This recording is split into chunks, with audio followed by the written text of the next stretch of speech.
Remue-Ménage. Je serai le président de tous les Sénégalais. Merci de votre fidélité. Nous sommes dans votre émission Remue-Ménage. Remue-Ménage. Tous les dimanches de 10h à 11h, Remue-Ménage épluche et décortique pour vous l'actualité de la semaine. Remue-Ménage reçoit des chroniqueurs, des politologues, des sociologues, des analystes, des universitaires, bref, Tous les intellectuels. avec son dynamisme et sa réactivité, Alassane Samba Diop, avec ses invités, commente l'actu, histoire d'approfondir et de mieux comprendre.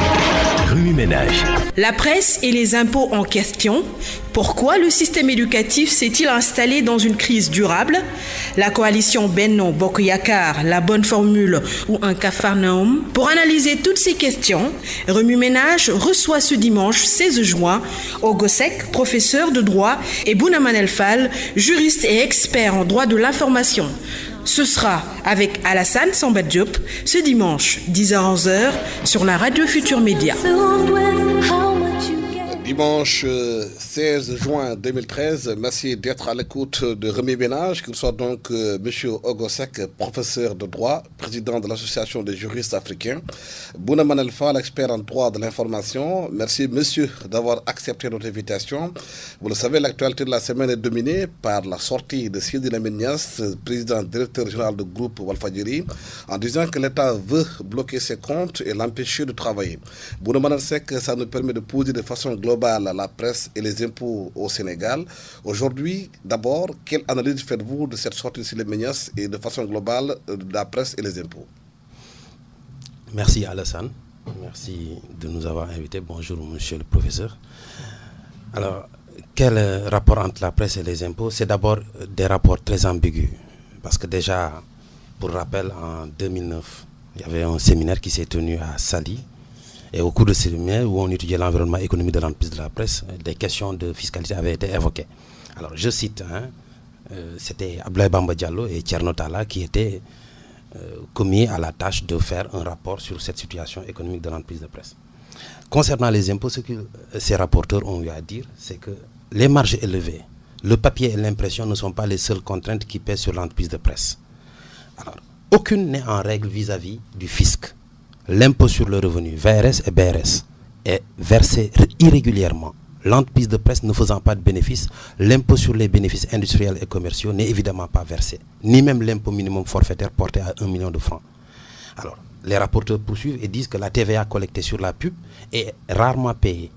Alors, ces violations de la loi exposent dangereusement l'entreprise de presse et la rendent vulnérable vis-à-vis de l'État qui peut à tout moment la mettre au pas. Fin de citation. Voilà ce que les professionnels même de l'information ont dit par rapport au rapport entre la fiscalité et l'information.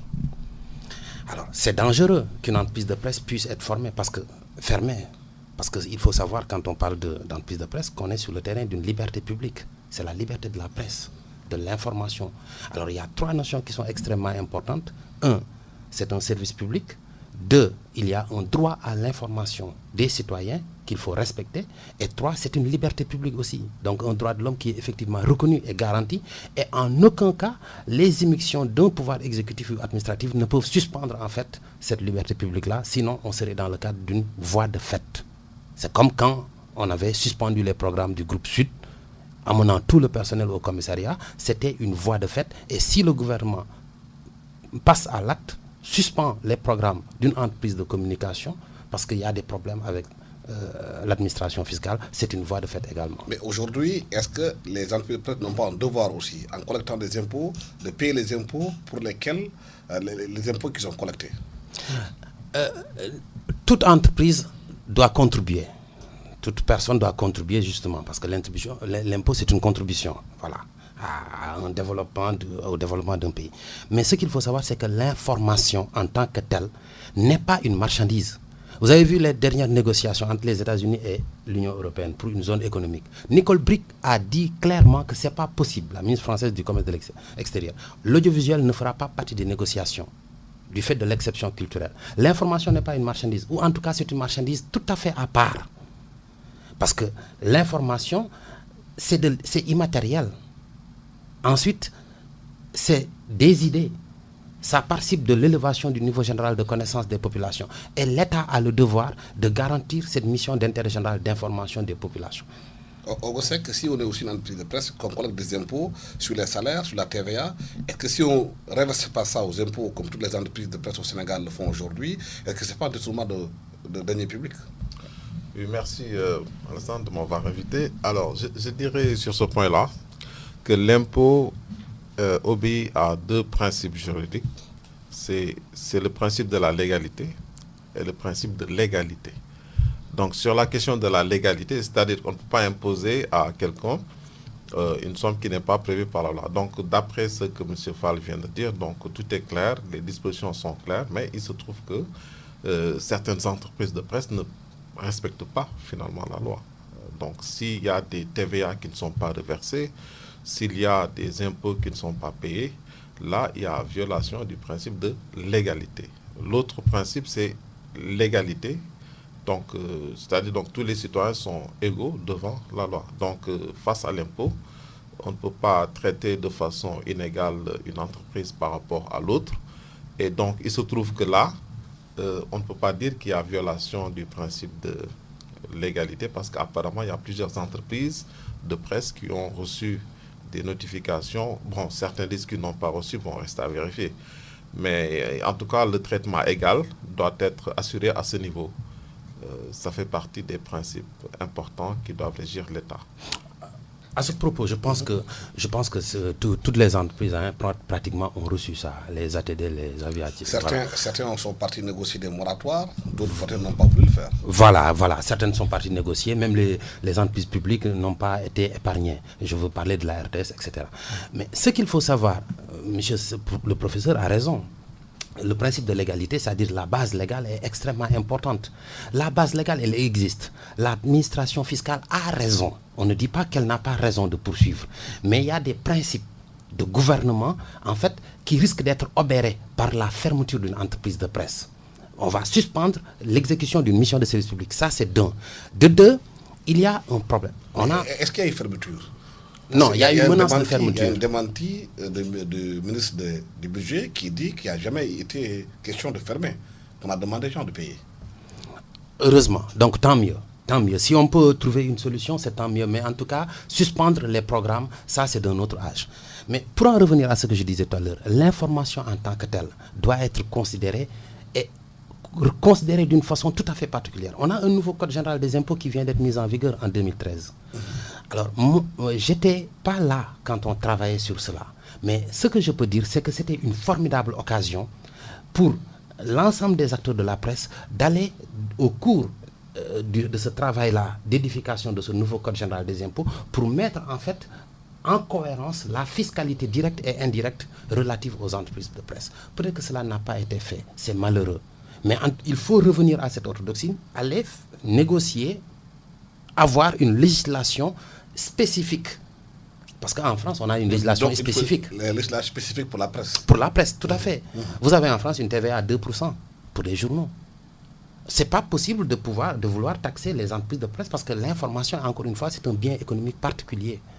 Donc, il faut reprendre les négociations, faire des propositions par rapport à un environnement fiscal et intégrer ça dans le cadre de la législation fiscale. Mais est-ce qu'au fond, M. Ogosek, ça ne pose pas le débat sur le financement de la presse, des maisons de presse au Sénégal, de façon globale? Oui, c'est ce que j'allais dire, parce qu'apparemment, il y a un nouveau code de la presse qui est en train d'être élaboré par le gouvernement. Il semblerait que l'Assemblée soit même saisie de cette question. Et le président de la République a lui-même prévu de faire, je crois, un conseil interministériel sur la question. Et je crois que c'est l'occasion d'associer quand même les professionnels de la presse, les syndicats, de les écouter et de faire des propositions concrètes pour aller dans le sens de l'amélioration des conditions de vie des entreprises de presse. Sur la question de la fermeture, ce que disait M. Fall tout à l'heure, bon, j'ai entendu hier le directeur des recouvrements dire qu'en fait, il ne s'agit pas de fermer. Il s'agit tout simplement de faire une sorte de moratoire afin de permettre à l'entreprise en question de pouvoir s'acquitter de sa dette. Donc, je pense que la fermeture d'une entreprise de presse, effectivement, c'est une décision très très lourde et qui ne doit pas survenir comme ça à pied levé, quoi. Oui. Absolument. Maintenant, si la presse aujourd'hui a des difficultés, est-ce que ce n'est pas aussi dû à un environnement de la publicité qui n'est pas organisé, qu'on ne sait pas comment ça se passe, que les maisons de presse privées rencontrent beaucoup de difficultés face peut-être à l'ogre RTS? Absolument, absolument. La RTS braconne le paysage audiovisuel sénégalais d'une façon extraordinaire. C'est ce que je dis tout le temps. Ce projet de code de la presse, il a un côté innocent, mais il a en même temps un côté inquiétant. Lequel? Il a un côté inquiétant, pour reprendre ce que disait tout à l'heure le professeur Seck, dans la mesure où fermer une entreprise de presse, suspendre les programmes d'une radio ou d'une télévision, c'est d'un autre âge. Ce code le permet. Il y a un article 245 qui dit que l'autorité administrative peut, suivant des considérations d'ordre public, d'atteinte à l'ordre public, etc., à la sécurité nationale, suspendre les programmes d'une entreprise ou procéder à la saisie. C'est possible. Là, on tombe dans le volet politique. Hein. Voilà, ça c'est autre chose. Et c'est une disposition qui est là. Non seulement ça remet en cause un principe constitutionnel, mais en fait, ça n'a aucun sens. On ne peut pas fermer une entreprise de presse d'un point de vue administratif. Les juges gardiens de la liberté, gardiens des libertés publiques, sont les seuls habilités. Seule une décision judiciaire peut faire fermer une entreprise de presse. Mais le problème, c'est que cet article n'est pas souvent discuté. On a l'impression que les gens se focalisent sur la dépénalisation des délits de presse. C'est ce que je dis tout le temps. On se focalise sur la dépénalisation, c'est l'arbre qui cache la forêt. C'est un point de fixation qu'il faut dépasser. Ça nous a fait perdre 3 ans. Au lieu de s'attaquer à des problèmes d'ordre économique, parce que tout le monde sait que c'est les problèmes d'ordre économique qui sont en train de tuer les médias au Sénégal. Les questions d'ordre politique, les questions d'accès à de liberté, à plus de liberté et tout, c'est des combats que les journalistes, les professionnels de l'information sénégalais ont menés dans les années 70, 80, 90. Maintenant, on en est à d'autres formes de lutte. On en est pour la viabilité économique et la sécurité de l'emploi, notamment pour les journalistes, les techniciens, les animateurs de programmes. Voilà les vrais enjeux. Et là, jusqu'à présent, le modèle, il est resté en l'état. On aide le secteur, c'est-à-dire qu'on consent à faire de l'aumône au secteur de l'information. D'ailleurs, l'aide n'est pas encore tombée jusqu'à présent. Qu'est-ce qu'il faut faire pour réformer justement cette aide? Parce qu'aussi, il y a l'aide de la presse qui est donnée aux journaux ou bien aux patrons de presse, mais souvent, cette aide-là ne va pas dans l'entreprise, elle va dans d'autres poches. Mais c'est de l'aide directe, c'est fait sous forme de chèque. Autrefois même, on pouvait libeller le chèque à votre nom. Maintenant, on libelle les chèques au nom de l'entreprise. Ça n'a aucun sens. C'est-à-dire, cette façon de faire, ces rapports directs d'argent entre les pouvoirs publics et les médias, il faut aller vers une aide indirecte. Comment? Mettre en place un fonds d'appui et de développement aux entreprises de presse. Ça, c'est un projet qui a été mis sur la table. Reste à mobiliser le financement et à définir les proportions. Une sorte de banque des médias, c'est important. Deuxième chose, il faut mettre en place une fiscalité directe et indirecte qui va être favorable à l'activité d'information, qui va prendre en charge les spécificités du secteur. Et ce sera une fiscalité allégée. Ça, c'est pour le secteur privé. Pour le secteur public maintenant, il faudra des moyens, mais en contrepartie, il faut leur fixer des objectifs. Nouer avec la RTS, l'APS et le Soleil des contrats d'objectifs et de moyens et leur affecter une redevance. La redevance, c'est une taxe parafiscale qui est prélevée sur le téléspectateur ou l'auditeur et qui permet de financer l'activité audiovisuelle. À partir de ce moment, ces gens n'auront plus besoin de la publicité et la publicité ira totalement. Et la TVA qui est collectée sur la publicité pourra même être reversée à ce fonds-là de développement des entreprises. Parce qu'il y a cette fonction redistributrice de la fiscalité qu'il faut expérimenter au niveau du secteur de l'information. Ce sont les mesures qu'il faut mettre en place. Et arrimer à toutes ces mesures-là maintenant un dispositif institutionnel fort. Il faut une plateforme régulatoire forte avec des ressources humaines extrêmement importantes pour pouvoir porter un tel projet. Si vous avez vu le retard qu'il y a eu dans les réformes au Sénégal par rapport au secteur des médias, mais vous êtes allé une fois au ministère de l'Information, mais c'est un ministère, comme le bâtiment, c'est en décrépitude, vous n'avez pratiquement pas aucune ressource. Alors ça crée du retard pour l'adoption des textes législatifs, ça crée du retard pour la mise en place d'institutions fortes, et ça crée du retard pour le développement du secteur. Et on est à l'aube d'une révolution, c'est celle numérique. Oui, absolument. Est-ce qu'il faut aller carrément dans la réforme dans le secteur de la presse pour savoir aujourd'hui qui fait quoi et qui est qui dans ce secteur? Oui, absolument. Je pense qu'il y a quand même nécessité de rationaliser le secteur de la presse. Bon, moi-même, je suis dans le domaine parce que j'anime certaines revues, etc. Et je pense qu'il y a deux problèmes qui se posent. Il y a d'abord la question politique dont je parlais tout à l'heure et il y a la question financière. Sur la question politique, c'est-à-dire les rapports de force entre les médias et le pouvoir politique posent parfois des problèmes assez sérieux. Parce que même si vous voyez ces menaces concernant l'impôt, etc., c'est suite à des sorties, etc. Bon, ce qui fait que l'impôt, qui est une tâche, qui entre dans les fonctions régaliennes de l'État, les fonctions essentielles, constitue une sorte d'épée de Damoclès qui pèse un peu sur les médias. Comme si c'était une sorte de tyrannie. Mais comment faire aujourd'hui pour que la presse s'acquitte aussi de ses devoirs vis-à-vis de l'État du Sénégal et que l'État aussi ne puisse pas mettre une chape de plomb sur les médias?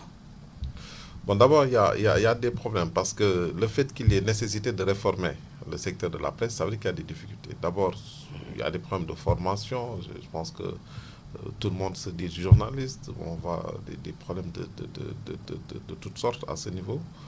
Et comme le disent certains parlementaires, plus de la moitié des personnes qu'on appelle journalistes, est-ce qu'elles ont la qualité de journaliste? Donc ça, ce sont des problèmes qu'il faut régler. Et ce qui m'amène à parler de la question financière, c'est-à-dire que c'est l'occasion peut-être maintenant pour l'État de rationaliser un peu le secteur et de pouvoir financer vraiment ce qui mérite d'être financé. Et cette rationalisation passe nécessairement par une réforme du code et par aussi une révision du statut même du journaliste, ses droits, ses devoirs, etc. Je pense que c'est une question essentielle sur laquelle l'État doit se pencher. Est-ce que vous nous demandez justement à ce problème de formation dont on a parlé, de la qualité des journalistes aujourd'hui, n'importe qui se réveille est journaliste dans ce pays? Est-ce qu'il faut le nouveau code de prendre cette question en charge avec la carte nationale d'identité de presse pour supprimer les cartes maison qui empêchent certains d'entrer dans des cybercafés de faire des cartes de presse comme ça? Tout à fait. Quand même, quand je disais que ce code-là, c'est comme la face de Jeanne, il y a une double face pour ce code-là, un côté innocent et inquiétant. Alors là, ça fait partie des bons points du code. C'est pris en charge, le statut du professionnel de l'information. Là, vraiment, il y a eu un effort réel pour se dire les vérités et essayer de dépasser cette situation de confusion par rapport au statut professionnel. Vraiment. Maintenant, on sait qui est journaliste, quel doit être son niveau académique. Pratiquement, c'est l'équivalent de la licence pour être journaliste. Et pour ceux qui n'ont pas eu cette possibilité-là, il y a tout un processus maintenant de remise en forme, de recyclage pour en fait valider les acquis de l'expérience professionnelle. Là, vraiment, rien à dire sur ce plan-là. Mais dans la pratique, quand même, c'est pas respecté. Dans la pratique, c'est pas encore respecté parce que justement, ces dispositions-là ne sont pas encore entrées en vigueur. Le code n'a pas encore été voté. Voilà, le projet de code n'a même pas été examiné. Hein. Ce qui s'est passé avec ce code, c'est extraordinaire. Si je vous dis, Alassane, ce code, après avoir été mis en place par l'exécutif, il est passé au législatif. On l'a déposé au niveau de législatif et il n'a jamais été programmé pour un examen au niveau de la commission culture et communication et ensuite pour un examen au niveau de la session. Parce qu'il y a une cristallisation autour de la dépénalisation. Il y a une cristallisation, il y a une fixation au niveau de la dépénalisation des délits de presse. C'est-à-dire que les Sénégalais et les députés aussi ne comprennent pas qu'un Sénégalais puisse renoncer en fait à son droit à se faire justice, en tout cas à ce qu'on lui fasse justice contre des espèces sonnantes et trébuchantes. C'est comme si on devait battre monnaie avec son honneur ou sa réputation. Parce que c'est ça, en fait, l'idée que le Sénégalais lambda a de ce code-là. On se dit, écoutez, vous pouvez dire tout ce que vous voulez, on ne va pas vous condamner, on va simplement vous infliger une amende ou bien votre entreprise de presse va payer des dommages et intérêts à la personne à qui vous avez lancé des injures ou la personne que vous avez diffamée. Mais pourquoi les Sénégalais vont-ils renoncer à la possibilité, en fait, de sanctionner par une privation de liberté l'auteur d'une diffamation ou d'une injure? Voilà la question fondamentale et elle n'est pas réglée jusqu'à présent. Oui, vous êtes juriste, est-ce qu'il n'y a pas justement rupture de l'égalité, comme vous le disiez, entre les Sénégalais? Si certains journalistes peuvent se permettre de diffamer des gens et puis ils ne vont pas en prison, on perd de l'argent. Bon, sur ces questions juridiques, je pense quand même que la loi doit être strictement respectée, effectivement, de façon égale. Et c'est pas parce qu'on est journaliste qu'on a le droit de dire, de faire des diffamations, etc. Au regard du juge, c'est indifférent, hein, je crois, la qualité. Donc c'est plutôt le fait qui est jugé. Bon, s'il s'agit d'un acte de diffamation, voir est-ce qu'il y a réellement diffamation, etc. Et la légalité doit justement être préservée. Parce qu'il y a deux notions que les gens abordent concernant la dépénalisation. C'est un pas de déprisonnalisation. Ouais, mais ce serait trop facile peut-être de laisser les gens parler, dire ce qu'ils veulent, etc. Donc je pense qu'il faut réellement garder le principe d'égalité entre tous. Bouna Manel Fall, cette question est importante. On va passer dans 2 ans au numérique, parce qu'il y a une révolution qui va se faire dans le monde des médias ici au Sénégal. Mais on a l'impression qu'on ne mesure pas les enjeux de ce passage au numérique avec énormément de milliards qui sont en jeu. Ah oui, le montant est extrêmement élevé pour un pays sous-développé. On a parlé je pense, de 47 milliards. Le rapport qui a été déposé à la primature et qui actuellement, voilà, le Comité national du numérique a terminé son travail, le rapport a été déposé. Mais voilà, pour faire démarrer la machine, il faudrait peut-être 47 milliards. Où est-ce qu'on va les trouver? Moi, je pensais, en toute bonne foi, et ce n'est pas un propos de profane, parce que j'ai participé à la première réunion d'experts qu'il y a eu en Afrique francophone sur la question du numérique. Ça a regroupé tous les Africains à Ouagadougou. On a fait une semaine, on a réfléchi sur le plan stratégique, sur le plan juridique et sur le plan économique pour voir quel contour fallait-il donner à l'enjeu de la transition de l'analogique au numérique. Alors, j'étais rapporteur de la commission juridique. Il y a 2 points de vue. Il y a un point de vue oriental, il y a un point de vue occidental. Le point de vue oriental, il est généralement porté par la Chine. Les entreprises chinoises font actuellement les beaux yeux à tous les pays africains et vous proposent la transition vers le numérique clé en main. Il y a une banque chinoise qui préfinance l'opération. Vous mettez en place la société de gestion du multiplex et le multiplex en même temps. Et à partir des recettes que vous avez suite au multiplexage, au transport et aux diffusions des signaux, vous payez le prêt qui vous a été consenti. Ça, c'est le modèle chinois. L'ex-ministre de la Communication, M. Aboulou, a fait une communication lors d'un voyage en Chine sur cette question en Conseil des ministres. L'autre point de vue, il est occidental. C'est-à-dire que là, maintenant, c'est les grands pays occidentaux qui, en fait, de manière assez insidieuse, encadrent et oriente les autorités de régulation notamment et certaines personnes, ressources, pour en fait influer sur les décisions et sur la politique publique en matière d'encadrement de cette évolution vers le numérique. Dans les 2 cas, quel est notre intérêt? C'est ça qu'il faut définir. Le numérique est extrêmement important. Ça va révolutionner les paysages. Je ne reviens pas sur les considérations d'ordre technique. Là où une fréquence permet d'avoir une chaîne, avec le numérique, une fréquence permet d'avoir 10 chaînes. Première conséquence, c'est la profusion des moyens. Alors, face à la profusion des moyens, il faut éviter la confusion des intentions, c'est-à-dire les conflits d'intérêts et les manipulations. Alors, ce qu'il faut, c'est quoi? On sait qu'on va basculer dans le numérique dans 2 ans exactement, 17 juin 2015. Mettons en place une structure forte. Donnons-lui les moyens matériels humains de définir les orientations de cette transition vers le numérique en relation avec tous les acteurs de manière transparente. Et je pense que c'est ce que le chef de l'État a dit. La transparence sur cette question est extrêmement importante. Vous avez vu la levée de bouclier qu'il y a eu lorsque l'ex-directeur général de la RTS était parti en Chine signer un accord portant sur la transition vers le numérique. Il y a eu une levée de bouclier extraordinaire. C'est des initiatives comme ça qu'il ne faut pas faire. Et il ne faut pas qu'il y ait aussi des conflits d'intérêts. Il ne faut pas que des personnes qui ont eu à manager le processus d'orientation stratégique de la transition vers le numérique se retrouvent après en aval dans des structures privées qui vont avoir des intérêts dans le cadre de... Parce qu'au ressort, les enjeux sont extrêmement importants par rapport au numérique, parce que c'est le contrôle même de l'information dans nos pays qui est en jeu aujourd'hui. Parce que si l'État laisse ça à des étrangers pour gérer ça, et ceux-là même qui sont peut-être dans la structure, travailler en aval, comme a dit Bouna Manel Fall, ça va poser un problème de contrôle de l'information, même de la sécurité du pays. Il faut peut-être que l'État mette en place une commission chargée de l'information numérique. Et si ça n'existe pas, et cette commission permettra d'assurer un certain nombre de contrôles et d'encadrement. Parce qu'il y a beaucoup de dérives, effectivement, et beaucoup de problèmes qui peuvent se poser, aussi bien sur le plan juridique avec les cyberdélits, parce que les délits existent aussi à travers le numérique, etc. Et aussi, il y a la question des enjeux financiers, et il faut essayer de rationaliser tout ça. Donc, je pense qu'une commission serait vraiment la bienvenue pour gérer tout ça. Tout à fait. À défaut, c'est l'étranger qui va contrôler. Et ce n'est pas possible, parce que comme le dit Alassane, c'est des enjeux de défense nationale et de sécurité intérieure. Pourquoi je dis enjeux de défense nationale et de sécurité intérieure? Parce que dans le cadre de la transition vers le numérique, on va avoir une plateforme technique. Tout l'enjeu, c'est la plateforme technique de multiplexage. On va avoir une plateforme qui va regrouper tous les signaux de radio et de télévision, va les compresser, va les transporter et les diffuser. Dans les mains des étrangers, ça peut être compliqué, parce qu'on a vu ce qui se passe aux États-Unis, où aujourd'hui, il y a une dénonciation concernant l'émission même des agents de sécurité américains sur les pages Facebook pour contrôler l'information. Mais ça a été extraordinaire, Alsan. En décembre 2012, l'UIT s'est retrouvé au cours d'une réunion sur la gouvernance de l'Internet, mais tout le monde est parti en guerre contre la mainmise des États-Unis sur la circulation internationale de l'information.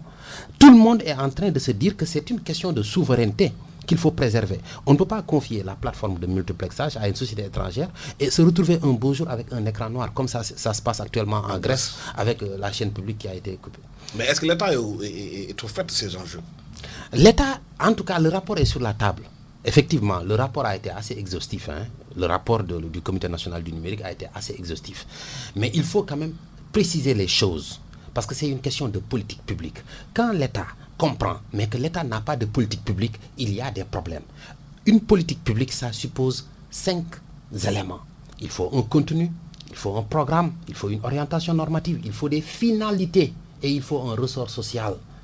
Tout cela, maintenant, je ne suis pas sûr que l'actuel ministère ou les ministères qui se sont précédés depuis 2000 jusqu'à maintenant, on a eu de la peine à faire émerger une politique publique de l'information ou tout simplement une politique de l'information. Et je préfère, comme disait le ministre de la Culture, si on a des télévisions poubelles, c'est parce que peut-être il n'y a pas de politique culturelle. Parce que peut-être la politique culturelle n'existe pas. C'est la même chose en termes d'information. Si on se plaint du niveau des télévisions, c'est parce qu'il n'y a pas de politique d'information. On ne sait pas quelles sont les finalités qu'on assigne à l'information. Le contenu. Et ça, c'est extrêmement important. Tenez, regardez l'aide à la presse. L'aide à la presse, il est défini suivant des critères objectifs. Vous devez paraître, le critère qu'ils prennent, c'est la périodicité. Vous devez paraître régulièrement, etc. Mais pourquoi on ne prend pas le critère de contenu? Pour savoir réellement à qui on donne cette aide-là. Quelle est son orientation? Quelle est la finalité que cette personne assigne à l'information? Sinon, le problème qui se pose, c'est que les Sénégalais auront l'illusion d'avoir un droit à l'information, mais qu'ils n'ont pas en réalité de droit à l'information, parce que les cartes sont pipées. Ce qu'on leur fait croire comme de l'information est en réalité de la manipulation de haute voltige, parce qu'il y a des gens qui avancent masqués et qui manipulent les entreprises de presse qui sont pratiquement toutes en situation de déficit économique. D'ailleurs, c'est extraordinaire. Comment une entreprise qui est déficitaire peut continuer à marcher, à fonctionner pendant des années et à diffuser dans l'espace public des idées, des opinions, à faire ce qu'on appelle de l'influence. C'est-à-dire qu'on fait de l'influence à partir de l'information. Parce que la contrepartie, si elle n'est pas financière, elle est de quelle nature? C'est une question fondamentale. Donc le travail de la presse aussi participe à l'éducation des populations, qu'il faudrait bien voir, les contenus entre autres. Ça nous permet de faire une transition par rapport au système éducatif au Sénégal aujourd'hui, qui est pratiquement malade, des grèves cycliques depuis qu'on a commencé, des fois une crise pratiquement qui perdure. La plateforme des enseignants depuis 2003, 2009, 2012 et cette année, les mêmes questions se reposent. Pourquoi aujourd'hui le système éducatif sénégalais est malade? Bon, voilà une question fondamentale. Bon, parce que ce que disait M. Fall tout à l'heure, je crois, est aussi lié à une question de formation, n'est-ce pas? Le contenu, la qualité des informations, tout ça, c'est lié à la formation. Je crois que l'école est effectivement malade. Donc, tout récemment, il y a eu des concertations pour l'enseignement supérieur, etc. Mais je crois qu'il y a des problèmes de financement surtout. Parce que ce qui irrite un peu les enseignants, c'est un peu l'injustice qui règne. Laquelle? C'est, par exemple, un syndicat qui réclame des droits qui peuvent être évalués à environ 800 millions, voire de l'autre côté, n'est-ce pas, des dépenses qualifiées parfois d'irrationnelles. L'augmentation des privilèges des députés notamment, etc., etc. Et tout ça irrite tous les enseignants. Parce que l'État a dit qu'il met 40% dans l'enseignement, mais 95% de ces 40% servent à payer les salaires aussi. Et ça n'est pas mis dans le fonctionnement de l'école en tant que telle. Mais ça montre seulement l'importance de l'éducation dans un pays, parce que dans chaque famille, il y a des élèves. Donc, il n'y a jamais suffisamment d'enseignants d'ailleurs. Si vous allez dans les écoles... Mais justement, est-ce que dans ces grèves, on pense aux enfants des paysans de Fongolembi, aux enfants des paysans de Linguer, qui n'ont pas les moyens d'aller dans une école privée aujourd'hui, qui ne peuvent pas aller à l'école? Parce que les enfants des privilégiés, eux, sont dans les écoles privées, ils continuent tranquillement leurs études. Ben, il est de la responsabilité de l'État, quand même, de revoir les revendications des enseignants. Parce qu'il s'agit en fait d'accords qui ont été signés depuis, vous l'avez rappelé tout à l'heure, sous le régime de Wade, voilà, il y a plein d'accords qui ont été signés. Jusqu'à récemment, en 2012, le candidat à la présidentielle, le président Macky Sall, avait aussi pris des engagements vis-à-vis des syndicats. Et jusqu'à présent, les syndicats attendent. Donc, les enseignants du supérieur ont décidé de ne pas faire grève cette année, justement pour sauver nos enfants qui sont à l'école et nos neveux. Oui, parce que la formation de base elle est importante. C'est ceux qui sont dans les classes préparatoires, CICP entre autres. Si ces enfants ne sont pas formés, mais la chaîne est rompue. Tout à fait. Alors, ce que je vous dirais, c'est que, Alassane, la formation est aux jeunes, ce que l'information est aux adultes. L'information, c'est l'école des adultes. Il y a un parallélisme frappant entre le secteur de l'information et le secteur de la formation. Et si vous regardez l'explosion des effectifs qu'il y a eu, c'est comme l'explosion qu'il y a eu sur la bande FM. Les classes pléthoriques, les effectifs au niveau de l'université.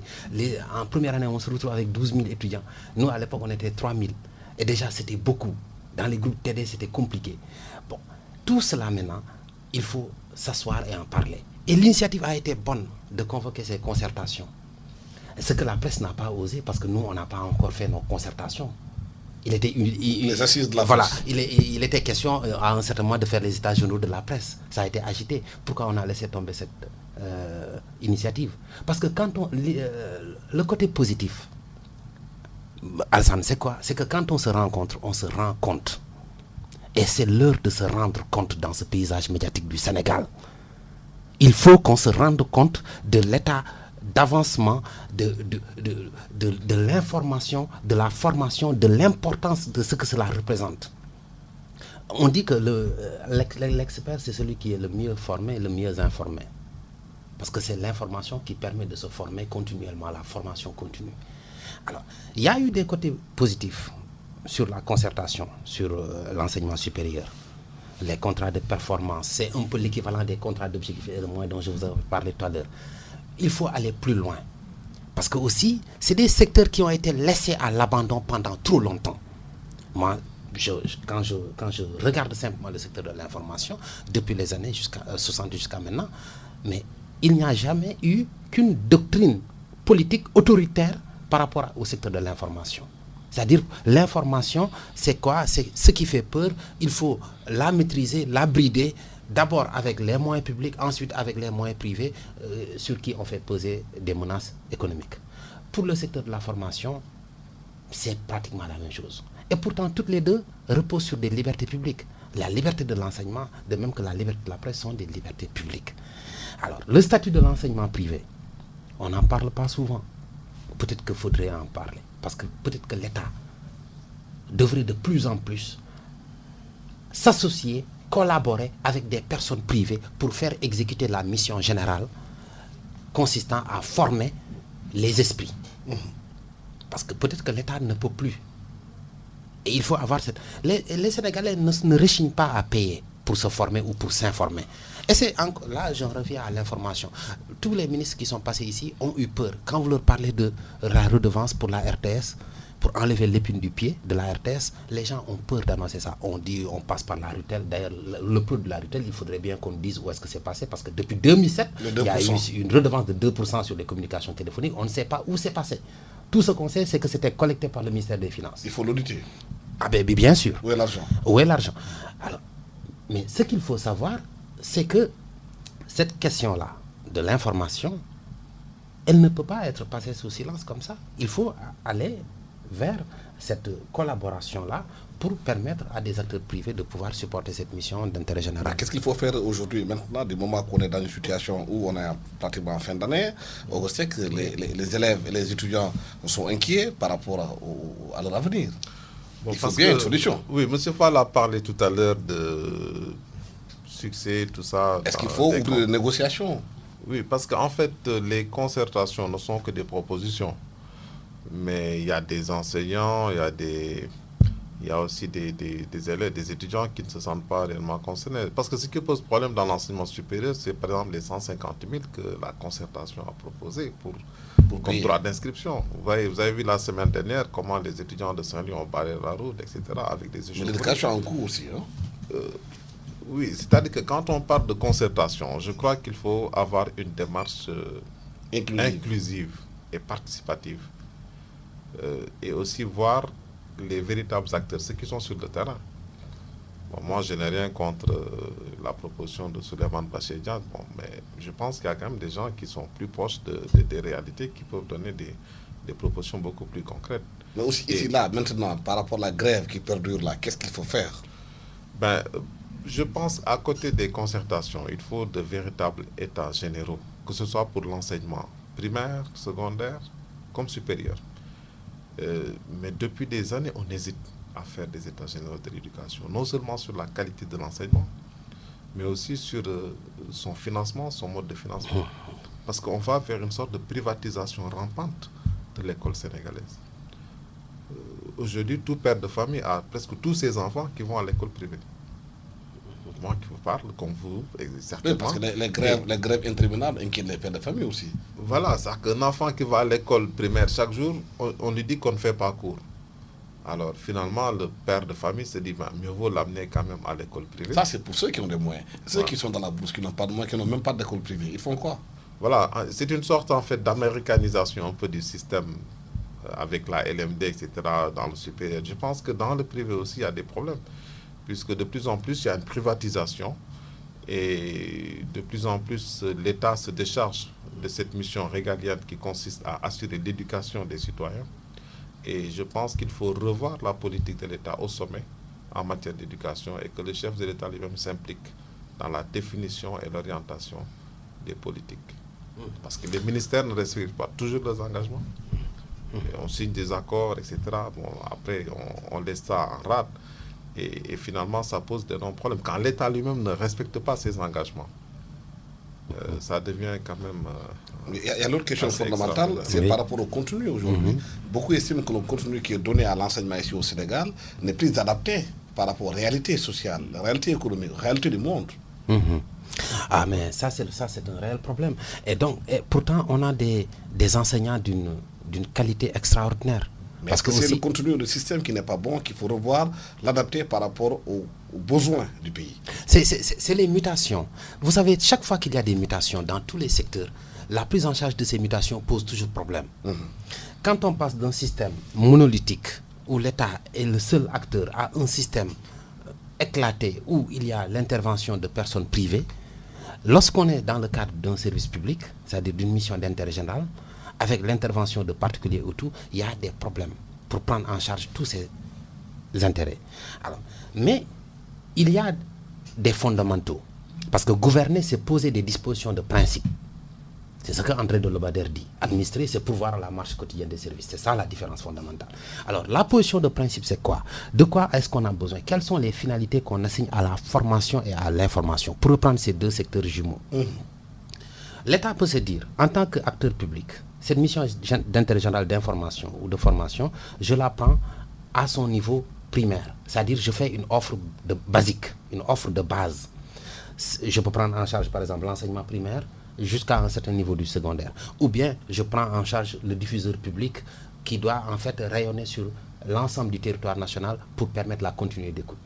Savez-vous que la RTS est seule à respecter ce principe de continuité d'écoute? Tous les autres opérateurs, personne ne respecte. C'est-à-dire qu'il y a une ligne imaginaire de Dagana à Oussouye qui coupe le Sénégal en deux parties. À l'ouest, vous avez les gens qui sont bien informés. À l'est, vous avez les gens qui sont mal informés, avec les radios associatives communautaires qui sont dans une situation d'indigence extraordinaire. C'est la même chose pour les écoles. Dans ces zones-là aussi, vous ne voyez pas d'écoles privées ou d'écoles supérieures. L'État donc se dit, moi je fais une offre basique. Pour l'offre basique, j'investis ce que j'ai.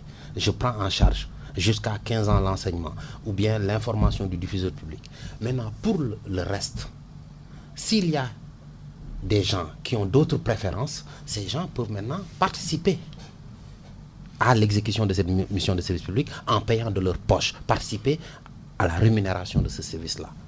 C'est ça le privé supérieur, ou bien c'est ça les chaînes de télévision privées, le câble, le satellite, etc.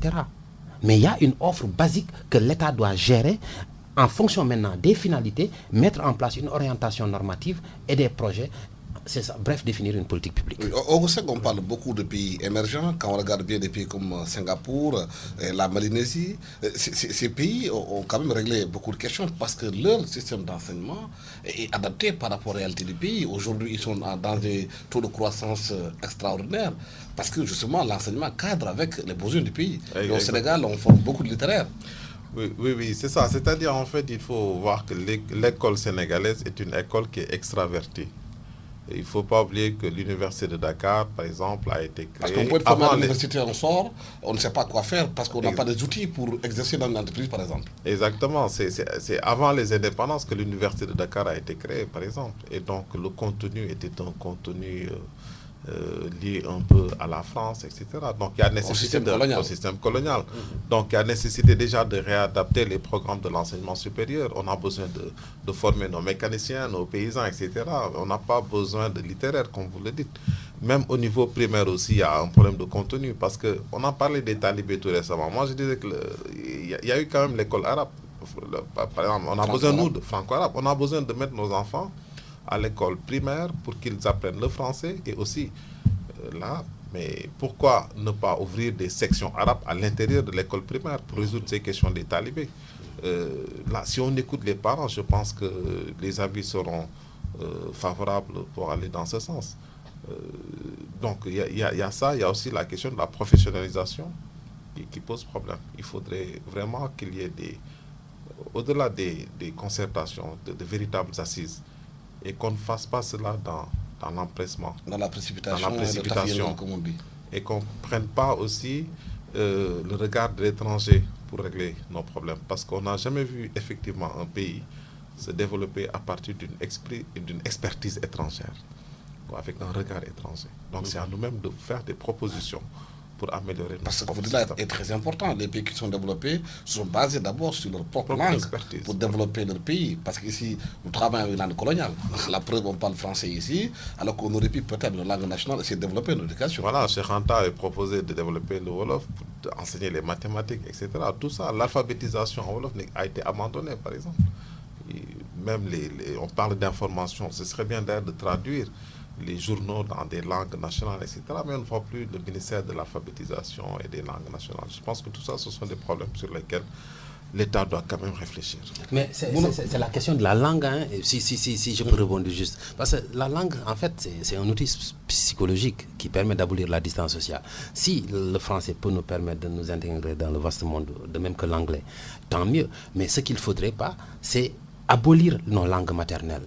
Il y a un travail important à ce niveau-là. Et généralement, ça ne permet pas, quand on passe par une langue étrangère, d'avoir en fait une vérité pratique. Une vérité pratique telle que... Le substantif voilà, c'est ce qui est important dans les sciences, généralement. Oui. Ça nous permet d'aborder la dernière question de notre débat, c'est par rapport à Benno Bokk-Yakaar. Les gens se demandent, est-ce que c'est une bonne formule ou bien c'est l'impasse? Bon, d'abord, je tiens à dire qu'il faut peut-être rappeler le contexte dans lequel le président Macky Sall a été élu. Il y a eu la coalition Macky 2012, ensuite la coalition Benno Bokk-Yakaar. Et quand Macky Sall a été porté au pouvoir, tout le monde pensait que c'était la coalition. Mais le sentiment d'un sociologue, c'est peut-être de dire que ce sont les populations qui ont élu le président.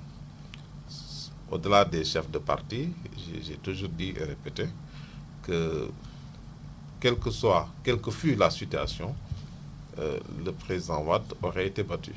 Donc, quel que fût le candidat. Donc, il n'avait pas été besoin d'aller chercher des alliés, parfois contre nature. En tout cas, moi, je pense que si j'étais à la place du président, je vais rester tout droit et puis attendre un peu que le suffrage soit voté. Mais il lui a appartenu de faire le choix, il a fait peut-être son choix. Et ce qui vaut quand même quelques peines. Parce qu'aujourd'hui, on se rend compte que la coalition Benno Bokk Yakaar est comme une sorte de sauce espagnole. De sauce espagnole dont hétéroclate et qui va peut-être éclater.